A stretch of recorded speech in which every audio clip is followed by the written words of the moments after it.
Hi, and welcome to the Lord Christ Surge. I'm Elder Kern Charles, and it's a brand new month. It's the month of May, and of course, as you would expect, we are going to be dealing with a brand new book. Not new to the world, but new in the sense that this is our Book of the Month segment. And here we are sharing with you this new book called Christ Object Lessons. Now, many of you may have a copy of this, but for those of you who do not have a copy of this book, I want to tell you from the onset, you need to get a copy of this book. And we have been telling you of the ways in which you can get in contact with us on this broadcast. If you are unable to put your hands on one, we will be very happy to put a copy in your hand, because it is, just like the Great Controversy which we ended, it's a very good book, and we want to somewhat introduce this book to you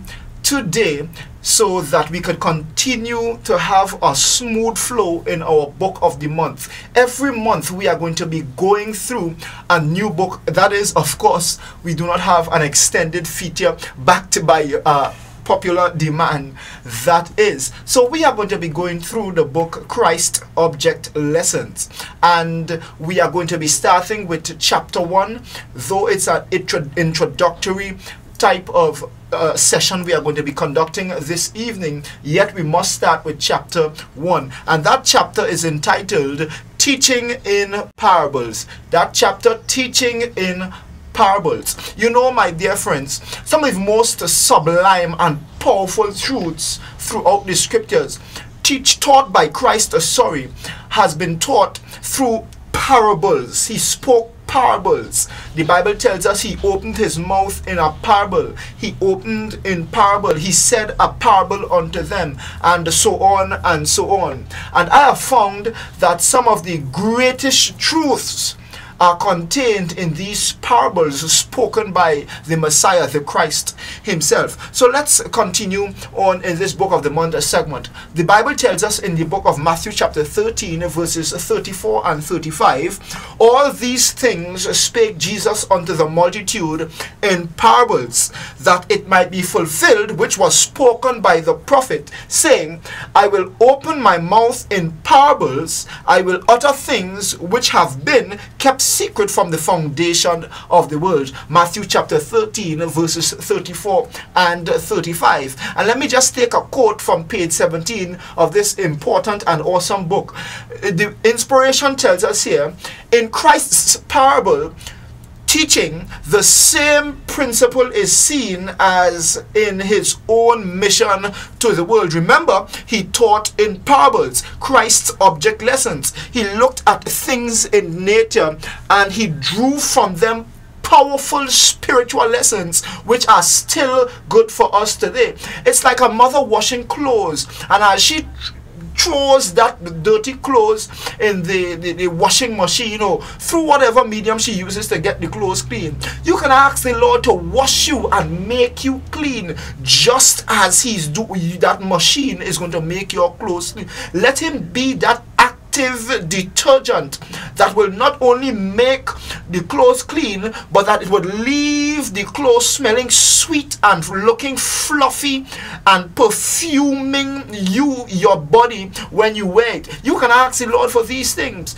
and these object lessons were designed to teach some of the most important lessons of the character of God. We are going to see this. Yes, so in Christ's parable teaching, the same principle is seen as in his own mission to the world, that we might become acquainted with his divine character and life. Christ took on nature and dwelt among us.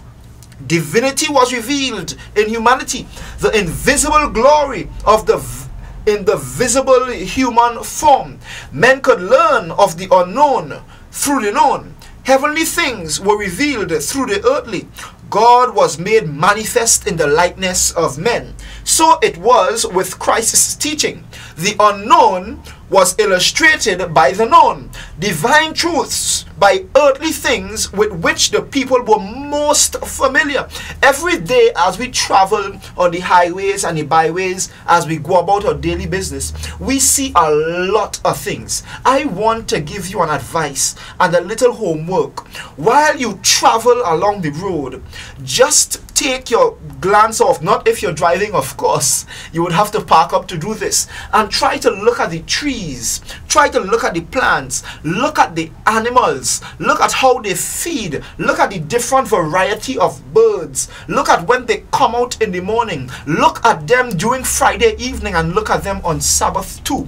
Look at these wonderful things made by the Messiah himself, by God himself, and tell me if you cannot see some very important lessons. Let's continue. The Bible tells us in Romans chapter 1 from verse 20, this has to do with men losing their knowledge of God and worshiping the creature more than the Creator, who is blessed forever.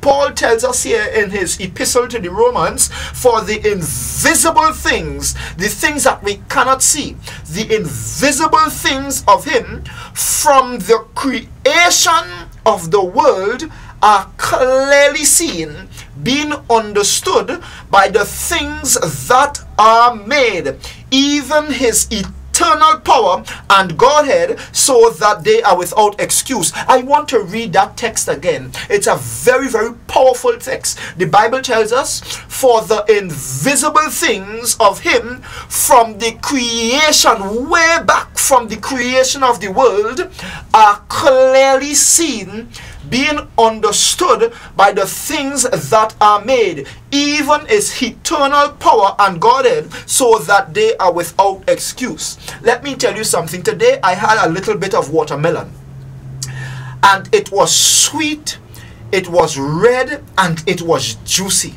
And I said to myself, only a loving God can put together this type of fruit to satisfy my thirst and my hunger. Only a loving God can do that. As you look on the mangoes, and right now at our ministry, we are teeming with starch mangoes. And let me tell you something. I understand by that. Only a loving God can do these things. I observed something great this week.